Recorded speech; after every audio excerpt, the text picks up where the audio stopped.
Hello student, welcome my YouTube channel. आज की इस वीडियो में क्लास 12 शिक्षा शास्त्र क्लास 12 शिक्षा शास्त्र के जितने भी स्टूडेंट हैं उनके लिए हम मॉडल पेपर लेकर आए हैं। देखिए, ऐसा आएगा शिक्षा शास्त्र का पेपर। देखिए, शिक्षा शास्त्र का पेपर ऐसा आएगा 2023 बोर्ड परीक्षा में, जो कि ऑफिशियल पेपर है ये। देखिए, जो पेडालॉजी यानी शिक्षा शास्त्र का वायरल पेपर आज की इस वीडियो में हम आपको लेकर आए हैं। 90% मार्क पक्का हो जाएगा आज की इस वीडियो में आपका, और पेपर सोल्यूशन के साथ में हम बताएंगे। आज की इस वीडियो को आप लास्ट तक जरूर देखिएगा। जितने भी स्टूडेंट हमारे चैनल पर नए हैं, चैनल को सब्सक्राइब कर लीजिए। चलिए, आज का मॉडल पेपर हम हल करते हैं सोल्यूशन के साथ में। देखिए, पूर्णांक सभी को पता होगा, 100 नंबर का पूर्णांक होता है शिक्षा शास्त्र का। कक्षा 12 यानी शिक्षा शास्त्र के स्टूडेंट। Model paper 2022-23। समय सभी को पता होगा, 3 घंटा 15 मिनट समय होता है। स्टार्ट करेंगे बहुविकल्पीय प्रश्न से, जो आपका 1 नंबर का होता है, जिसे हम ऑब्जेक्टिव क्वेश्चन भी कहते हैं। तो देखिए, इसमें बताया क्या गया। पहले हम निर्देश पढ़ेंगे कि प्रत्येक प्रश्न खंड में उत्तर के 4 विकल्प दिए हैं, जिनमें से केवल एक उत्तर सही है और उत्तर पुस्तिका में उसको आपको लिखना है। यानी ये 4 विकल्प है, इन्हीं में से आपका एक सही है, 3 गलत है। तो देखिए, आ नंबर आपका पहला प्रश्न है, आपकी स्क्रीन पर देख सकते हैं। राष्ट्रीय शिक्षा आयोग 1964, उसके बाद ब्रैकेट में 1964 और 66 के अध्यक्ष निम्नलिखित में से कौन थे, ये बता रहा है आपको। 4 विकल्प है। पहले आपके डॉक्टर राधाकृष्णन जी हो जाएंगे, दूसरे डॉक्टर लक्ष्मी स्वामी मुदालियर, उसके बाद तीसरे डॉक्टर दौलत सिंह कटोरी या डॉक्टर यशपाल। इन चारों में से आपका एक सही विकल्प हो जाएगा। तो हमें बताइए स्टूडेंट, यदि आपने पढ़ा होगा तो देखिए, इनमें से जो डॉक्टर दौलत सिंह कटोरी है, इन्हीं में से राष्ट्रीय शिक्षा आयोग के अध्यक्ष थे, जो कि 1964 से 66 तक के। ये हमने क्लियर कर दिया। चलिए देखते हैं। 12 नंबर हमारा है, प्रक्षेपण विधि द्वारा किनका माप किया जाता है। 4 विकल्प है, आपकी स्क्रीन पर देखिएगा। एक नंबर का ये प्रत्येक प्रश्न है, और बताया गया है आपके आगे में कि हर प्रश्न के आगे उसके अंक निर्धारित है, यानी तो इनके अंक निर्धारित है। जो ऑब्जेक्टिव क्वेश्चन है 1 नंबर का है। तो जो प्रक्षेपण विधि है, ये किसका मापन किया जाता है, आपके सामने 4 विकल्प है। तो इनमें से आपका ए हो जाएगा, ये वाले व्यक्तित्व का मापन किया जाता है, जो कि प्रक्षेपण विधि के द्वारा किया जाता है। 7 नंबर हमारा है, देखिए मिड डे मील। देखिए, क्वेश्चन को आप समझिए, उसके बाद में आपको आंसर ऑटोमेटिक आ जाएगा। Mid day meal mid day meal bracket में आपका मध्याह्न भोजन योजना प्रारंभ हुआ, कब प्रारंभ हुआ, ये बता रहा है। देखिए, पहला आपका हो जाएगा 1990 में, 1995 में, 2000 में या 2009 में। तो सभी को पता होगा। नहीं पता है तो मैं बता दूं, शिक्षा शास्त्र के जितने भी स्टूडेंट हैं 1995 में उनका राइट आंसर हो जाएगा, जो कि मध्याह्न भोजन का प्रारंभ 1995 में हुआ था।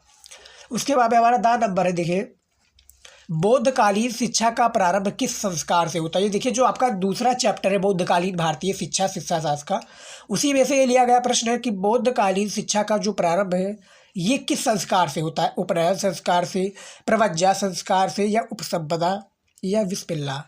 तो देखिए, इनमें से आपका सही विकल्प हो जाएगा, यदि आपने पढ़ा होगा। उपनयन संस्कार तो आपका वैदिक कालीन में होता है, और जो विस्पिल्ला संस्कार है, ये आपका होता है किसमें, जो आपका मुस्लिम कालीन शिक्षा है उसमें होता है।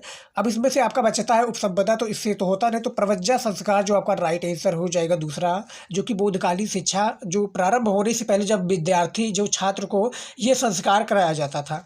चलिए देखते हैं अगला प्रश्न क्या है। या करके है कि निम्नलिखित में से कौन सा जन्मजात अभिप्रेरणा का उदाहरण है। देखिए, प्रश्न को पढ़िए, इसका प्रश्न का आंसर हमें बताने की आवश्यकता नहीं है, आप माइंड लगाएंगे तो इसका ऑटोमेटिक आ जाएगा। अब पहले प्रश्न को समझिए कि निम्नलिखित में से कौन जन्मजात क्या है, जन्मजात अभिप्रेरणा का उदाहरण है। का आपका हो जाएगा आदत, खा मनोरंजन, महत्वाकांक्षा, या भूख।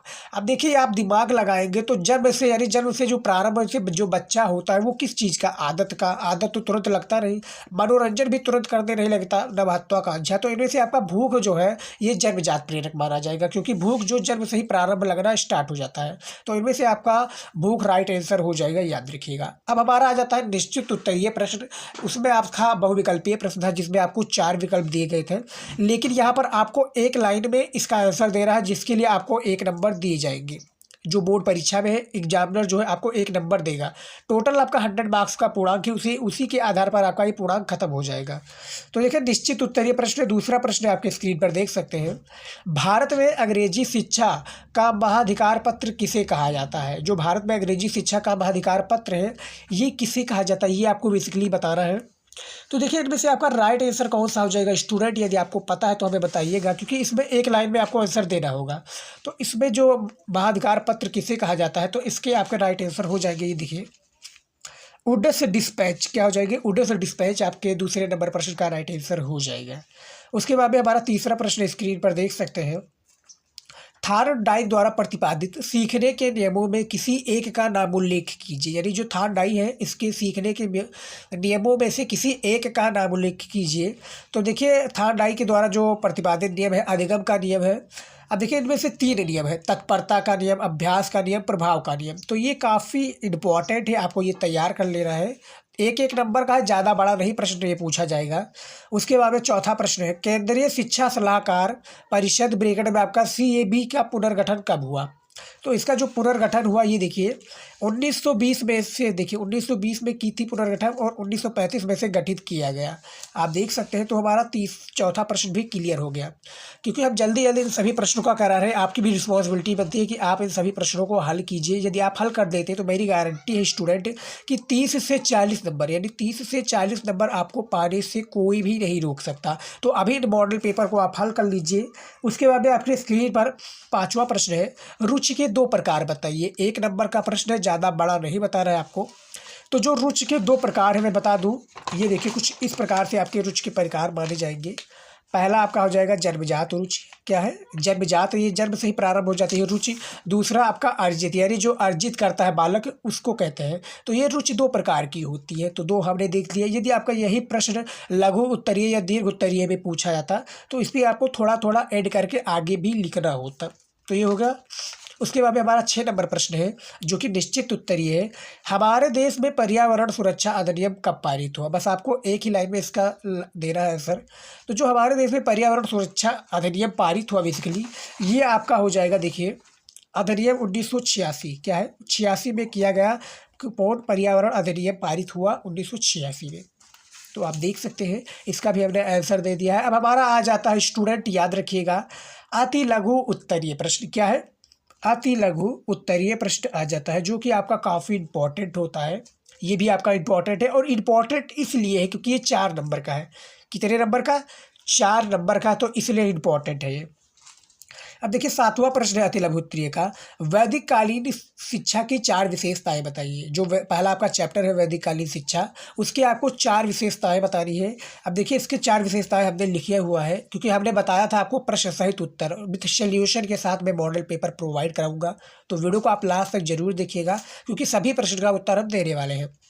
तो देखिए व्यक्ति के चरित्र का विकास पहला आपका होगा। दूसरा है बाहरी अनुशासन के साथ साथ आंतरिक अनुशासन का महत्व देना। तीसरा आपका जीवन के प्रत्येक क्षेत्र में, क्या है जीवन के प्रत्येक क्षेत्र में व्यक्ति के व्यक्तित्व का विकास करना। और जो चौथा है आपका देखिए आंतरिक जगत का विकास करना। तो टोटली जो ये आपका है, क्या प्रश्न पूछा गया कि वैदिक कालीन शिक्षा की 4 विशेषताएं बताइए। तो 4 विशेषताएं कुछ इस प्रकार से थी, आप देख सकते हैं हमने बता दिया है। अब चलिए देखते हैं हमारा अगला जो प्रश्न है 8वां, पर्यावरण शिक्षा के किन्हीं 2 उद्देश्य बताइए। क्या है जो पर्यावरण शिक्षा, इसके किन्हीं आपको 2 उद्देश्य बताना है। कि पहला जो हमारा है कि पर्यावरण समस्याओं के प्रति जागरूकता का विकास करना, जो पर्यावरण शिक्षा की 2 उद्देश्य हैं, पहला क्लियर हो गया। दूसरा है पर्यावरण के घटक प्रकृति चक्र, प्राकृतिक संसाधन, प्रदूषण संरक्षण संबंधी ज्ञान उपलब्ध कराना। तो ये 2 शिक्षा उद्देश्य हैं जो कि पर्यावरण से रिलेटेड हैं। आपका 9वां नंबर प्रश्न देखिए अति लघु उत्तरीय का प्रश्न जो कि 4 नंबर का है बोर्ड एग्जाम में, मानसिक रूप से स्वस्थ व्यक्ति के 4 लक्षणों का उल्लेख कीजिए। जो मानसिक व्यस्त है इसके आपको 4 लक्षण का उल्लेख करना है, क्योंकि ये 4 नंबर का है तो उसमें आपको थोड़ा ऐड करके आगे भी लिखना होगा। देखिए पहला आपका हो जाएगा आत्मनिरीक्षण, दूसरा आपका सामंजस्य, तीसरा जीवन में नियमितता और चौथा परिपक्वता। इसमें और भी आगे है लेकिन इसमें 4 ही पूछा गया तो 4 ही हम बताएंगे। अब इसमें जो हमने ये बता दिया इसको आपको आगे थोड़ा थोड़ा ऐड करके अपनी तरफ से भी लिखना होगा, ताकि एग्जामिनर को 4 नंबर देने में आपको सहायक हो सके।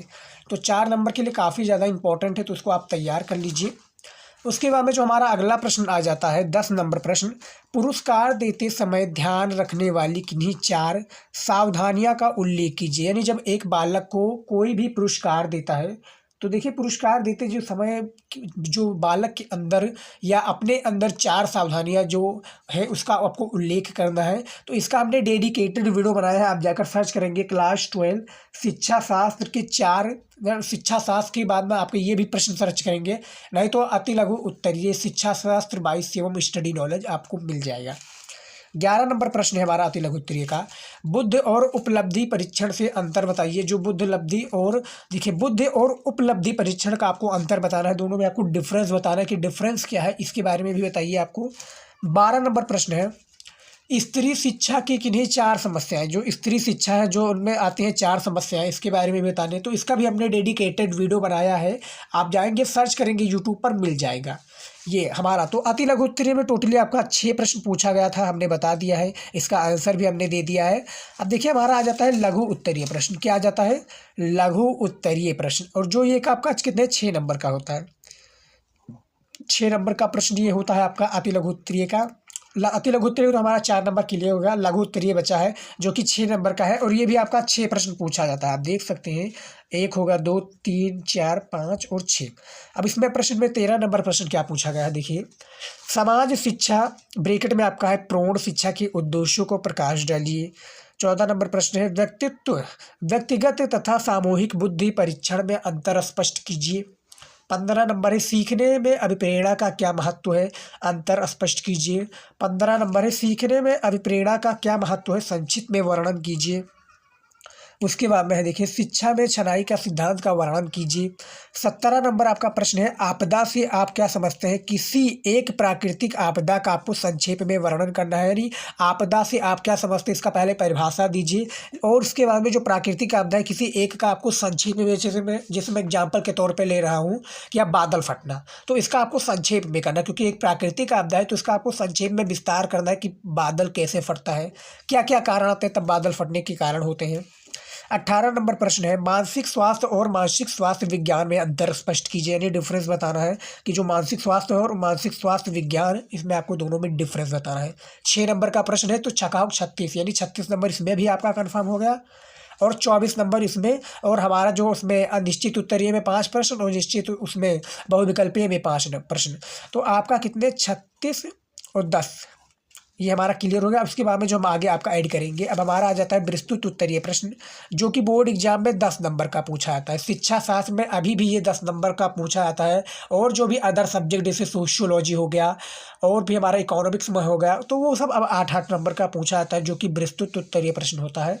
लेकिन ये आपका 10 नंबर का इसलिए पूछा जाता है क्योंकि जो बहुविकल्पीय प्रश्न है सिर्फ 5 ही पूछे जाते हैं, तो यही आपका कारण है इसमें 10 नंबर पूछे जाते हैं। तो 10 नंबर का होता है टोटली ये 3 प्रश्न होता है। 19 नंबर प्रश्न है अधिगम के सूझ अथवा अंतर्दृष्टि सिद्धांत की व्याख्या कीजिए तथा इसके शैक्षिक निहितार्थ पर प्रकाश डालिए, ये आपका हो गया। उसके बाद बताया क्या गया है, देखिए अथवा लगकर है, चाहे आप ये वाला कीजिए या आप ये महात्मा गांधी के शैक्षिक विचारों का वर्णन कीजिए, चाहे आप ये कीजिए, 10 नंबर तो मिलना कन्फर्म है।